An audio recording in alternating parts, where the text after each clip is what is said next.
Hello to all you wildlife warriors. It is time for another episode of the Conservationists Assembled podcast, where we team up with the Earth's mightiest defenders to learn about the diverse species and landscapes that make our planet so incredible. Today's episode is all about the Gordon's wildcat, and we've got an extra special guest who's an expert on these little felines. Let's give a warm welcome to Dr. Alex Sliwa. Okay, so Alex, thank you for joining us on the podcast today. How are you? Thank you, Johnny. No, I'm doing well. Thank you. It's a pleasure to talk to you. Yes, I'm very excited to discuss with you today about the Gordon's wildcat specifically, and your kind of expertise within both actually in situ and ex situ conservation as to try and link the two together and how they work. So firstly, then, can you tell us a little bit about the physiological and ecological traits of the Gordon's wildcat? Yes, no, it's a pleasure. So yeah, the Gordon's wildcat, I think for an untrained viewer would look like a tabby house cat, you know. So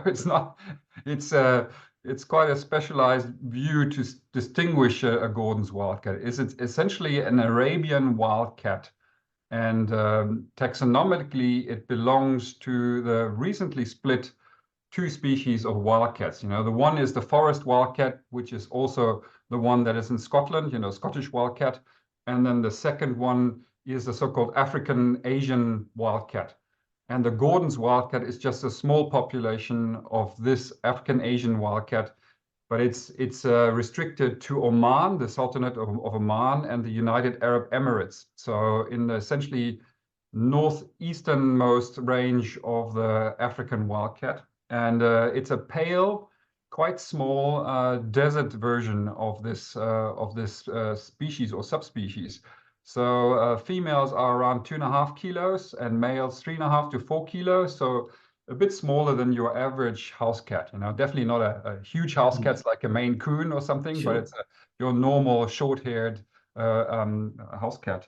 And yeah, physiologically, you can say that, you know, African wildcat are a very tough and adaptable species. So they are able to survive under savanna conditions from 40 degrees plus up to minus 15. So it's but more restricted to the drier climates. Although there is some populations which are obviously in precipitation areas which are similar to where we live here in Europe. But this particular Gordon's wildcat is definitely adapted to very dry conditions. It lives in the deserts around the cities of Dubai, Sharjah, different emirates, and obviously the type specimen was described in 1968 only by Harrison, and it came from Sohar, which is the north of the Sultanate of Oman.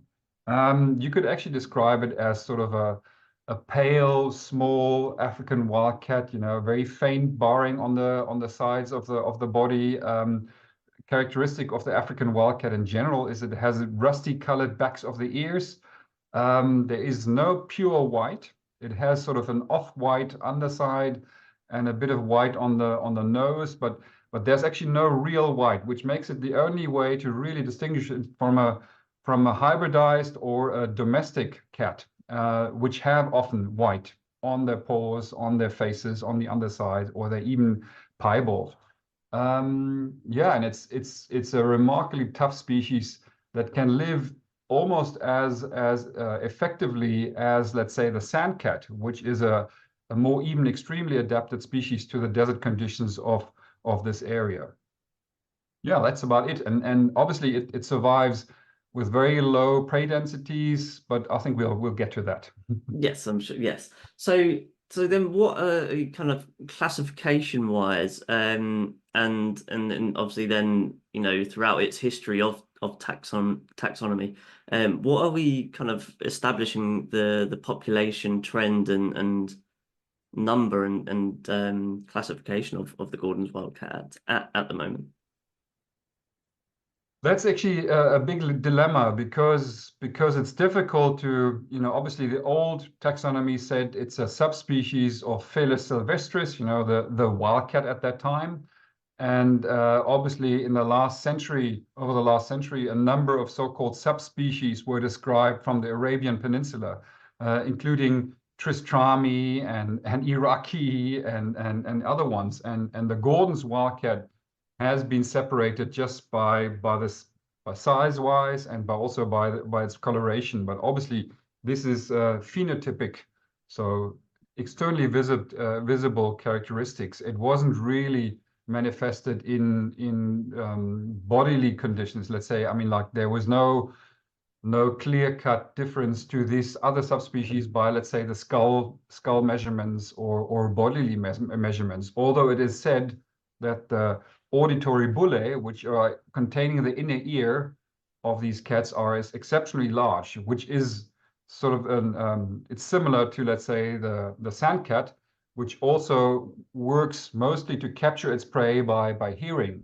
So this is an indication for cats that they can actually hear if they have exceptionally large auditory bullae. Okay, so then we determine that their primary sense is by the size of the ear, and then maybe if they've sacrificed other senses, the features would be smaller. Yes, of course. And obviously, like all cats, the Gordon's wildcat has exceptionally good vision. I mean, a very, very sharp vision, good night vision. That's generally for the holds true for all the felids, all the members of the cat family. And then with regards to night vision, are they primarily nocturnal or kind of crepuscular, or are they active in the day as well? Yes, that's exactly the point. Obviously, a large part of the year, temperatures are very high in the desert areas. I mean, in this part of the range, it goes up to 50 degrees. And so it's very difficult to be active for a mammal in these kind of temperatures. And obviously also the prey animals of these cats, which are ranging from insects, reptiles, depending on the year or of the time of the year. Rodents are probably the mainstay. And then also birds are available more easily for this cat. Definitely the rodents are outside of the burrow at that time. So the cat is actually adapting its activity pattern towards the activity pattern of its prey. Okay, so then with obviously we're probably going to we'll definitely discuss the major threat to this species, which is hybridization. With then climate change, and are we seeing an impact on climate change to their behavioral pattern, or kind of the window that they have for such activities as hunting in this particular species? It is obviously it's very difficult to prove in this subspecies, because obviously if you want to prove climate change effects, you have to study a large number of individuals by telemetry, looking at their behavior, looking at their long-term development, survival, and so on. But it's highly likely that climate change, if that would include a rise in temperature and a drying out of the area, would affect the species a lot, by pushing it past its ecological capabilities, because then actually the sand cats takes over. If it gets more hot and more dry, the wildcat is at its limits. Right. If it would get wetter, I mean, like I'm not an expert for the climate change predicted for this area. Get wetter, it will probably have an effect that these cats would maybe even get bigger and darker, depending on the amount of vegetation, and so on. But obviously, this region where these cats are, the Gordon's wildcat lives, is a highly favored area for human activity. So obviously, you have the mega cities of Dubai and Sharjah, other Emirates. There's a huge amount of tourism development. Also, northern Oman is definitely in developing at this moment. So the impact of human beings on this desert environment is increasing.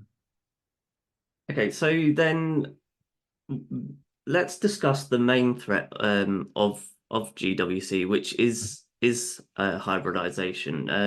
How does that begin? How do we combat that? And how can zoos maintain kind of genetic diversity? Yeah. Well, first of all, the Gordon's wildcat is essentially one of the wild forms, essentially the wild form of our domesticated cat, which then in many cases goes feral because people don't care for it, don't keep it in their home. These feral domestic cats are actually feeding off garbage or close to the dumps, and they're usually also reservoirs of diseases.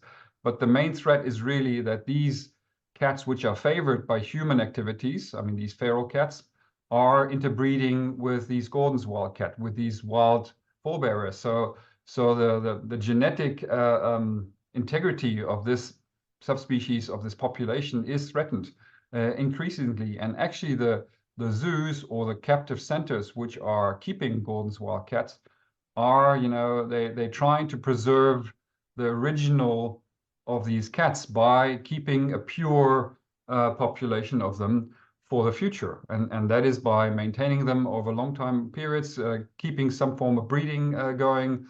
Although I must admit, yeah, I've been looking after the stud book for now more than 25 years.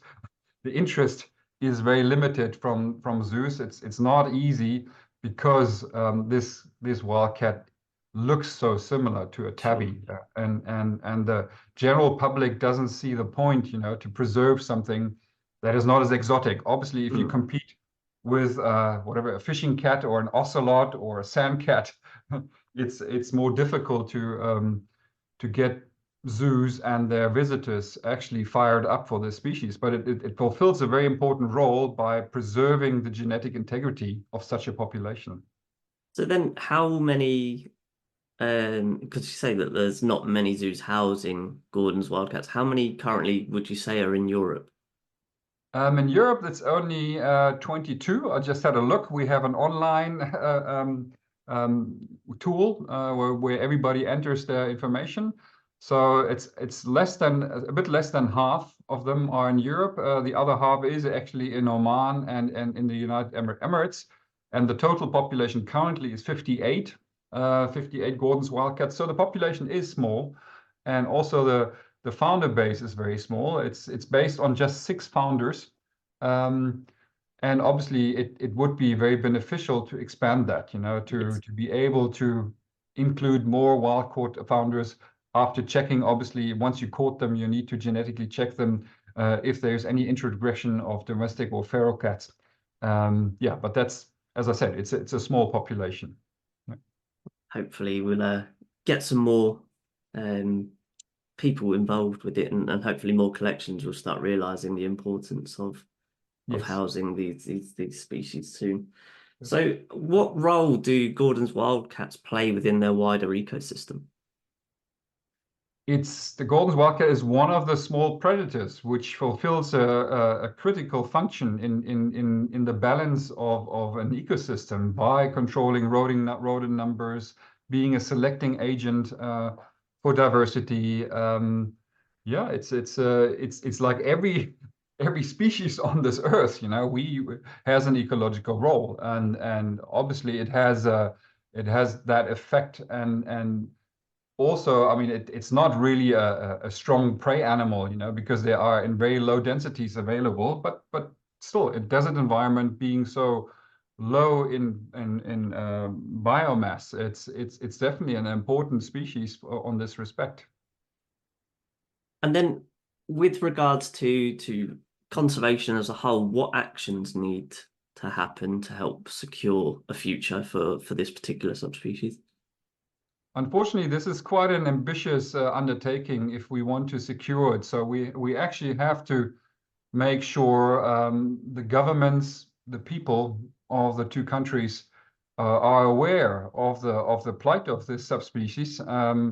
So it would actually mean that there has to be a control of the feral domestic cats by neutering those which are not being taken care of, which is highly difficult. I mean, this has been the problem in many regions of the world. I mean, in Southern Africa, for instance, you also have hybridized Southern African wildcat populations.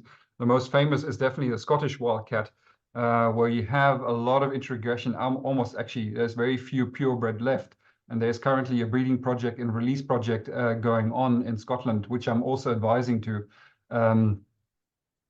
So yes, there has to be an awareness in the United Arab Emirates and Oman. And once you can control, obviously, these feral cat populations, you would have then a breeding potential from those captive ones and releasing them and propagating them. I mean, maybe even some of the last pure Gordon's wildcat out there in the wild are able to rebound and to regain their habitat and maintain I mean, actually the perfect adaptation to this desert environment. So then how can, everyone get involved with the conservation? Because obviously it's for such a small population and such a small region. What is something that the wider public can do to help get involved with this kind of conservation project? Well, first of all, I think it's really important is the awareness, to be aware that this is a native species. It's not a domestic one, and it is of value, it is rare, and being aware that there's a strong impact by humans and their domesticated animals or feral animals. So I think that's number one. And then obviously by this public awareness and pressure in generating funds or making sure this is recognized and there is more support for this captive population. I mean, what we would definitely need to release animals again is to expand the captive population. I mean, normally you would need at least 120, 200 animals as a breeding stock, to generate enough animals for a release. Just as a sort of ballpark, for a small cat, if you want to have a continued release over 5 to 10 years, you should release roughly between 10 and 20 animals per year. And to be able for a population to generate this, you need a large enough breeding pool. And for that, obviously, it would make the biggest sense actually to establish such a breeding center in the range country. So in one of the Emirates or in several Emirates and in the Sultanate of Oman. So I think the public has to be aware that this is one of their native wildcat species. And it's a beautiful species. I mean, it's just that we are so used to domestic cats all around us. It's a very popular animal. And maybe they're not aware, this is a wild species and it's worth the saving and worth our attention. And I think this would be definitely the focus. Obviously, if people are able to donate or if schools are able to concentrate in teaching children and doing activities in sort of making even their parents, children can bring it back to their parents, aware that this is a native species and it needs the intention, it needs our intervention of deterioration of the environment and our impact. I think that flows nicely into my next point then. Certainly we know that aside from having a stock or a population of animals that are genetically viable should something take a turn for the worst in these home ranges, zoos are incredibly important for funding and education. And it's not just because we want to do those things, but it's actually a legal requirement of certainly well-governed zoos to do those things. So what kind of research or resources does public and zoo funding contribute towards? Well, zoos depend.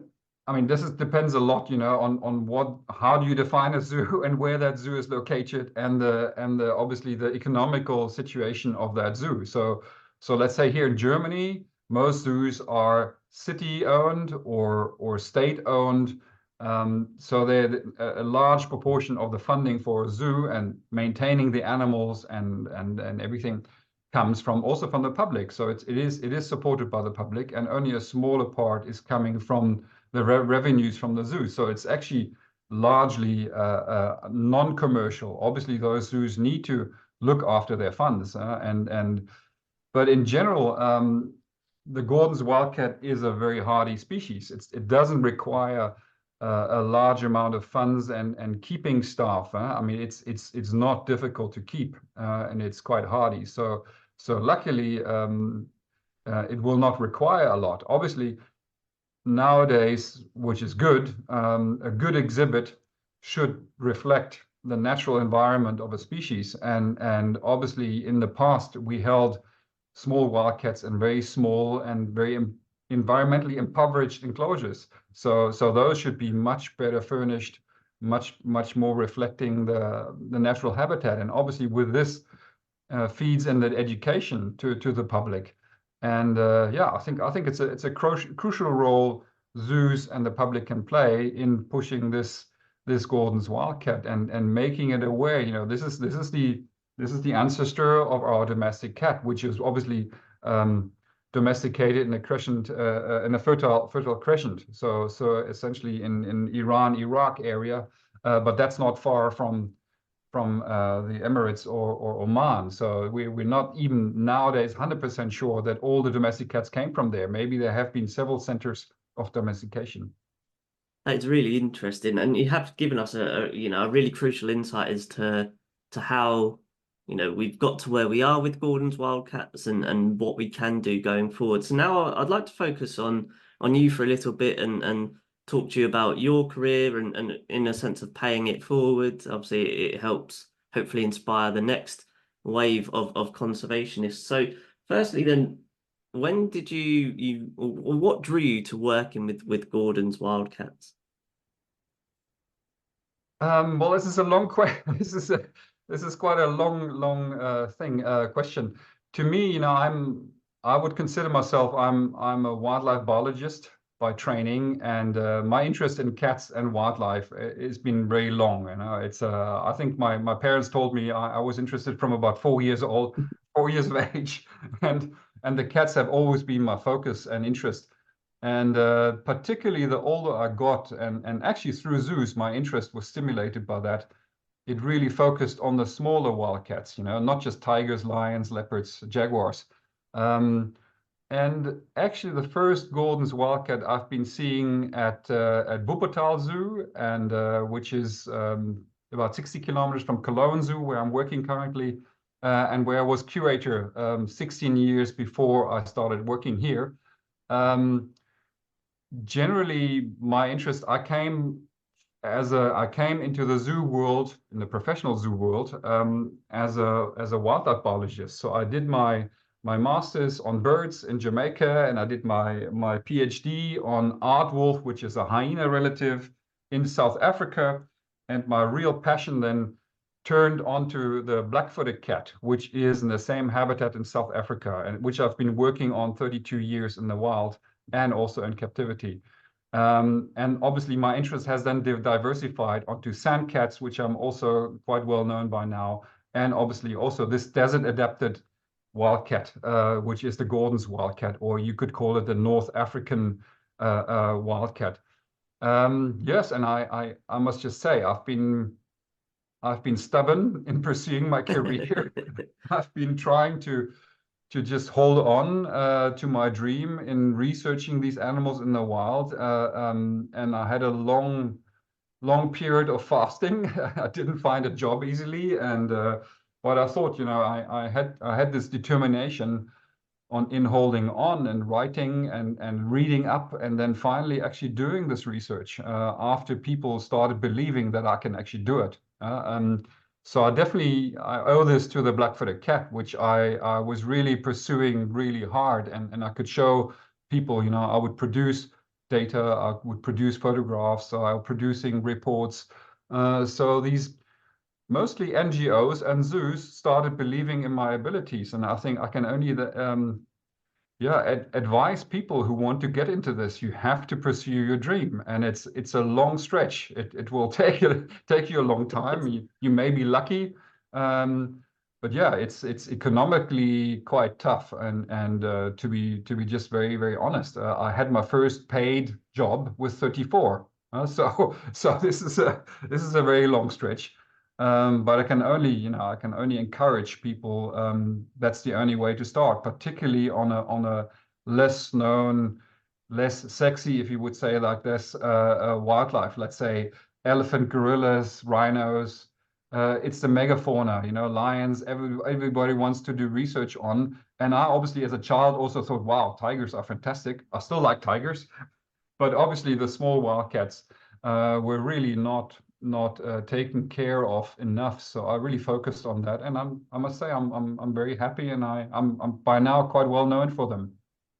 Yeah, there's a reason why, like I say, those megafauna are still, talked about in Yeah, everyday yeah, conservation, and yeah, it's incredibly crucial to try and get every species yeah. up to that standard. So yeah, I think it's great that you've dedicated your career to these smaller, less recognized the species.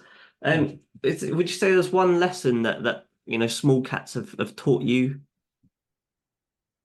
Um, I think incredible endurance. I'm over and again impressed how these cats survive, and sorry to say, I've seen a lot of them die.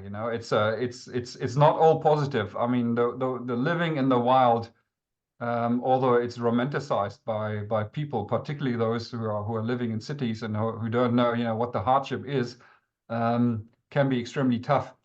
And just, that will to survive and to just make it. And it's not just food, getting enough food, but also surviving the onslaught of predators, which are after them and killing them, and but also the massive human impact. Um, it's really increasing, so we really have to be aware of it. And I'm over and again, fascinated how these animals should just survive. And obviously, cats are famous for this. With their 9 lives, I think it's the epitome, of survival. And I obviously enjoy cats a lot, and just reading their behavior, watching them. And luckily, all the 3 species I've worked on, the 3 species I've been able to watch directly. I don't have to, look at my laptop and look at the GPS locations of these animals. I actually get to see them and enjoy them. And yeah, so this is the lesson. It's essentially survival and wittiness to do this. Yeah.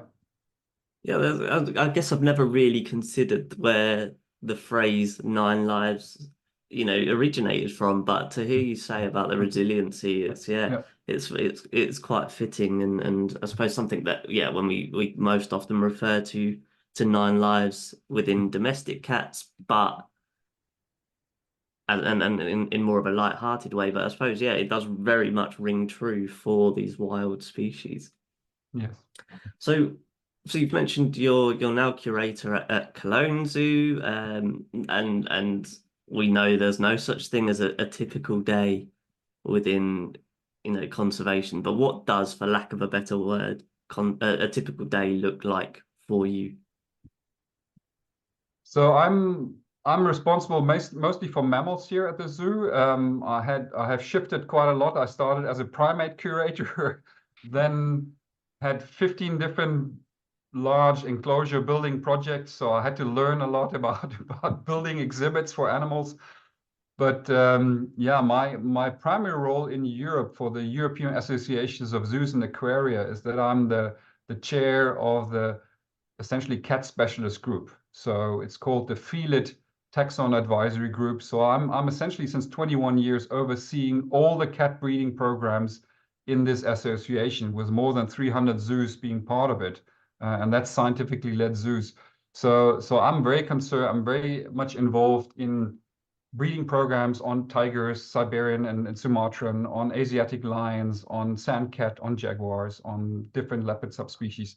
So I do a lot of communication towards these programs. If there's any problem somewhere in Europe, with communication between holders and the coordinators who are coordinating these programs, I'm helping. But I'm also very involved in several reintroduction or breeding programs for reintroduction, starting from the Iberian lynx in 2004, Scottish wildcat, Persian leopard, and currently actually Eurasian lynx.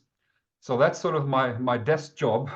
But I'm also involved, obviously, I'm responsible for an African riverine exhibit. So I deal with hippos and all the animals in this exhibit. And I'm also responsible for all the big cats and the bears and the whole South American section, starting from reptiles, amphibians up to tapirs. So this is sort of my managerial work, looking after 30 keepers. I'm their direct boss.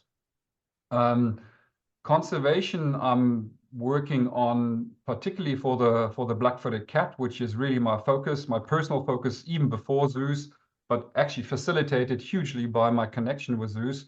Without that, I would have never been able to pursue this in this way. And Cologne Zoo grants me the opportunity to do some of that research and conservation in my working time. So whenever I go to South Africa or Namibia, the zoo is actually sending me as it's a work day if I'm out there in the field. So, and it entails a lot of communication with the people in the field, generating funds, writing newsletters, but I'm obviously also connecting. I'm a member of the IUCN Cat Specialist Group since 1995, so a long time. And actually, I'm very much in contact with the chairs of that Cat Specialist Group on anything that's sort of related with captive cats, and the link to those in the wild. And we need increasingly more connection between those two, the wild and well-run zoos, and zoos with a conservation mind. Obviously, there is zoos which are not very good. They're mainly for display or amusement, but that's not what we definitely want in zoos. We have to have a conservation educational message as well, and not just a message, actually a true involvement. So that's my day, and it's every day is different, and obviously I'm often requested as a specialist, not just on cats. I'm also a specialist on elephant shrews, sengies. I'm a specialist on small deer. I have worked on the lion-tailed macaque for a long time. It's a primate from southern India. So yeah, it's my zoo career. I could say I'm definitely a zoologist who enjoys all kinds of animals. And as I said, I did my master's on birds. I'm a professional ornithologist, but also a bird watcher. So I thoroughly enjoy wild animals, both in the wild and well-kept ones in captivity. Yeah, that's a short overview. No, it's great. I could listen to you go on. And yeah, certainly quite an array of species under your belt, but also quite a range of duties within your career or over your career. So then going forward, what else would you like to achieve in your career? I think I'm extremely happy with what I've achieved so far, and I obviously want to continue with the projects I'm involved with, and I'm to a certain degree also open for future more projects. I just touched lightly on it. There is large projects on African lions in particularly the northern African lions. I'm definitely open to anyone who's any people working in the wild on animals that want sort of this captive component, and I'm always happy to make the connection to zoos, and through the connection of zoos to the public, and in funding, generating funding for in situ projects. I think that's really important, and that will stay with me even if I retire. I will probably be considered and contacted by lots of different people, both in the zoo world, but also in the one in the wild. Luckily, I have a foot in both realms strongly through also publication and trying to make that link the whole time. So that's really my dream, to bring both closer, and actually the opportunity of a good zoo to show an animal that in the wild would be very hard to observe. I think that's a unique opportunity, and good zoos obviously also have very good educational departments. They have a zoo school, so they run a lot of children through it, and it's really a good opportunity for children to actually see that animal, and it stirs a connection that is much stronger than through a film. Although some people who are zoo opponents don't think so. They think everything can be done virtually, but I definitely don't believe in it. It's a difference if you see and by yourself, on your own time, how an animal behaves, how it smells, how it sounds. It's a major achievement, and it's a formative process to be able to do this. Definitely for me. I grew up with zoos in different parts, and that really formed my love for nature too. So that's one of the achievements I'm hoping to I go think for. yeah, it's incredibly revitalizing to to hear not just yourself but a lot of of keepers and people involved with zoos in this day and age to acknowledge that, while there are a lot of conservation-minded zoos that, we are not just educating the public, but we are also trying to educate those zoos that aren't Hmm.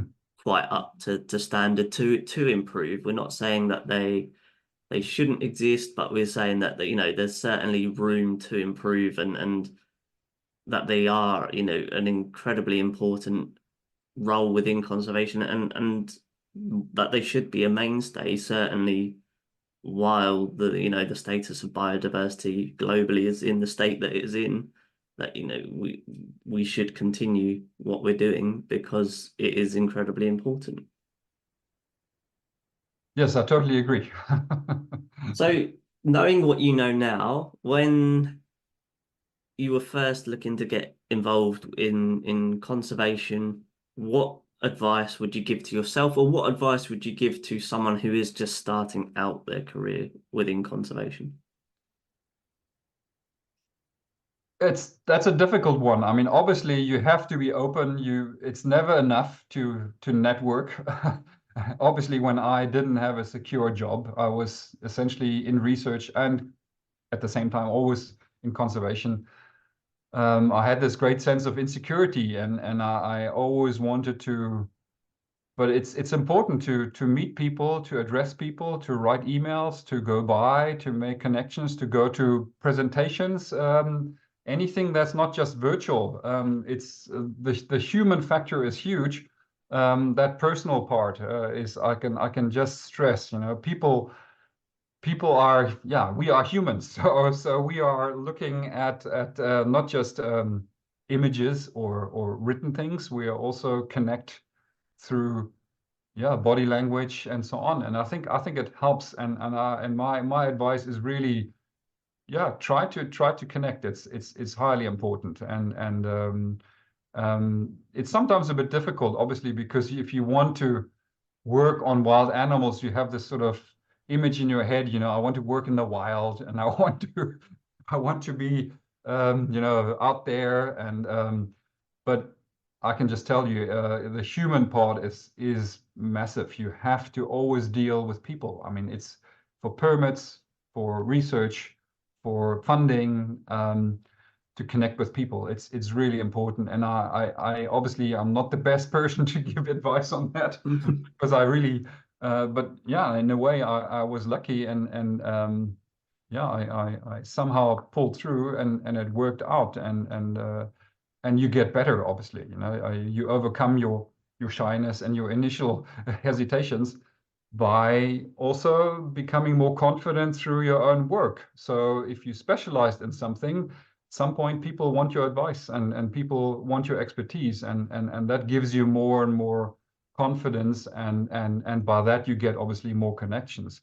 And the second thing is obviously staying with a subject. If you jump around all the time, and I think stability is important.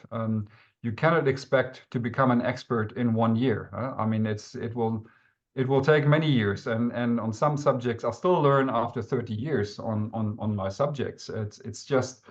It's a long process, and yeah, you have to have endurance and patience and yeah, connections. That's what I say. Perfect. I think that's, yeah, very insightful into identifying that it can't be done just by one individual. There are plenty of knowledgeable people out there, and we should make most of one of the best resources that conservation has, and that is, the knowledge of the people around us and the people that share the same passions as us.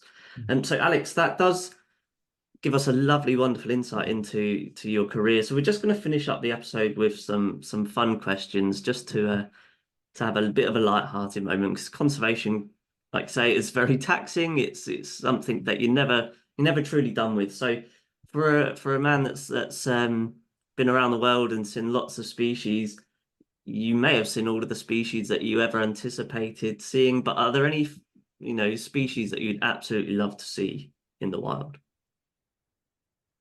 Yes, of course. There's a lot of very nice species I would love to see. Obviously, my favorite one would be cats, and I think I would love to see a marbled cat in the wild or a clouded leopard. And I've seen quite a lot of cat species, but those smaller Asiatic rainforest species are very hard to see. And I must admit, I have been often to the neotropical areas, and I've never seen a cat. I've never seen a cat in the New World. So I mean, if this is the old term is still permissible. So I haven't seen a single cat species in North or South America. Um, so yeah, these are definitely top of my list. But I generally love all kinds of wildlife. I love birds, reptiles, mammals. There is so many I would like to see. But definitely, if I would have the choice, I would go for the rare cat species which are difficult to see. Perfect.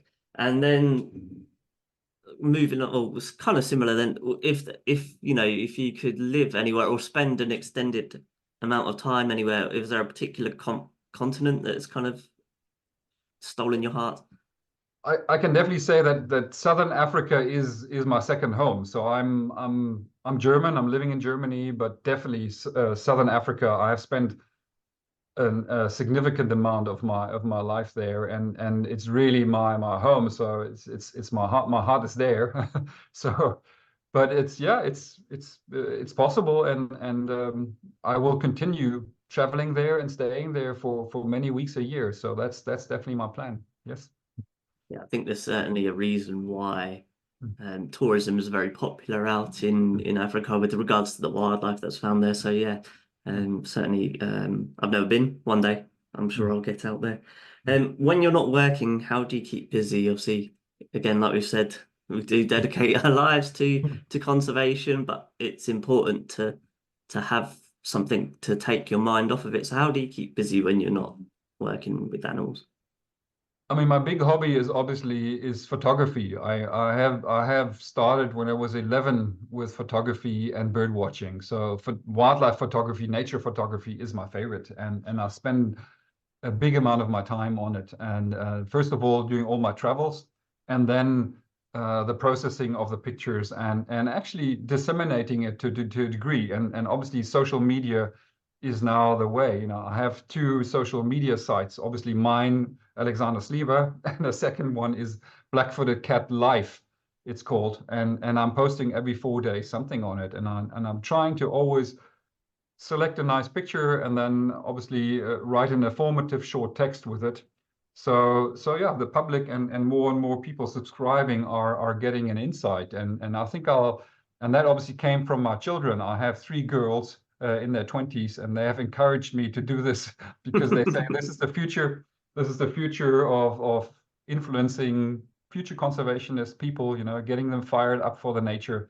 So that's a big part of my life. And then obviously just staying fit because I Mhm. want to stay fit. I'm not a fitness nut, but I'm in pretty good shape. So working out a bit, walking at least an hour and a half today, every day, just to, you know, just to clear my mind, just to keep the body working, because I still want to do field work, hopefully into my 70s. Yeah, that's essentially it. And obviously sometimes I switch off, you know, just watching a nature documentary or reading a book. But that's actually quite rare. So I'm mostly active in my private time. Fantastic, and thank you for providing you know the names of your Instagram pages. Certainly we'll be directing our listeners to see how they can connect with you online. So last question then, what is one thing that you think our listeners should take away from today's episode? I hope that they become interested in the small wildcats. I think that's really worthwhile. They're fantastic. They're beautiful, interesting. There's so many facts to learn. I'm really hoping that they will look into this, and I'm happy to provide contacts or links to that. Yeah, that's essentially what I really would love and that's my mission, I could say, you know, and that's not just the zoo, but it's also my private, and everything that I do is towards the small wildcats. But generally, I'm just hoping that people are aware, you know, about the fantastic variety and beauty of nature and their creatures. It's we are also part of it, and I really hope that they will take away this from this today's podcast. I certainly hope so too. Alex, thank you so much for your time. It's been incredibly insightful, and yes, I think you've done a fantastic job of highlighting that when we think about felines, there's certainly a large overlooked community of species that we really could be doing a lot more for, and so yeah, hopefully we'll get a few more people involved, and certainly I know from the podcast sake we'll be continuing to monitor what's going on in the world of small cats. So yeah, again, thank you for your time. It's a great pleasure. Thank you, Johnny. I really enjoyed talking to you, discussing with you. Great. Thank you.